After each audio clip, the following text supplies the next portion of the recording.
I back myself and I try my best to achieve that goal.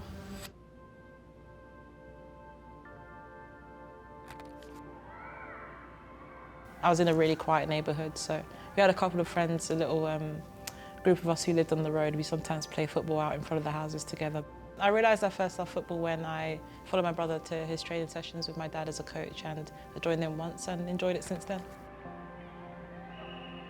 Getting into Arsenal back in the day, you could literally just apply for a form. So I think my dad signed the form and yeah, I went for a trial and then I've been there ever since.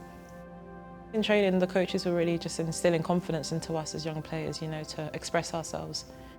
I think realising that football was an actual career to pursue probably came when I was 14 or so. I think being in the under-14s, we can kind of see how big the women's game was growing and there was a pathway to kind of go forward. Michelle Agyemang comes on to make her Arsenal debut in the first team in the WSL, the young 16-year-old. I think my role models were definitely Dan Carter, Rachel Yankee, you know, looking up to them and seeing them play and just seeing how they were paving the way for young footballers and for people of, you know, ethnic minority backgrounds as well. It was nice to see that and have that to look up to.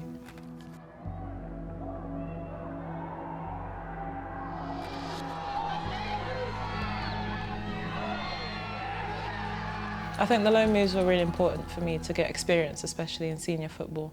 It's obviously different stepping up from academy football to seniors, so especially Watford playing in the Championship was completely different, but kind of shaped me as a player and as a person. Well, Michelle Agyemang doesn't look overly comfortable, and the shake of the head probably tells the story. It was difficult because I'd never really been injured for a long time before, so it was a bit in and out and frustrating, but to be able to be resilient, it helped me to kind of look forward and be positive no matter what was going on. It's hard to put into words what we did during the summer. There were times where it seemed like we were out. We were still able to put it out of the fire, and I think incredible is the word to describe the teammates that I have and the coaches that I had, to be able to go on that big stage despite being the youngest in the team, and you know, my whole teammates and all the coaches and staff having that confidence in me, and to know we had that support from the fans both in Switzerland and back home was amazing. I'm so grateful that I was a part of that. It's nice to know that people appreciate our work, and you know, I'm so grateful to God for that opportunity.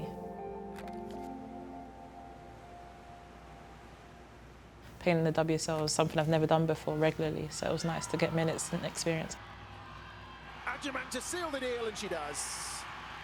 I think Brighton have been really supportive. I joined very late last season. It was easy to come in, to fit into the team and to know my role and to try and execute that. I think it's quite clear Brighton want to be like a top 4 team in the WSL, and you know, we have the players, we have the staff, we have the skill set to do that.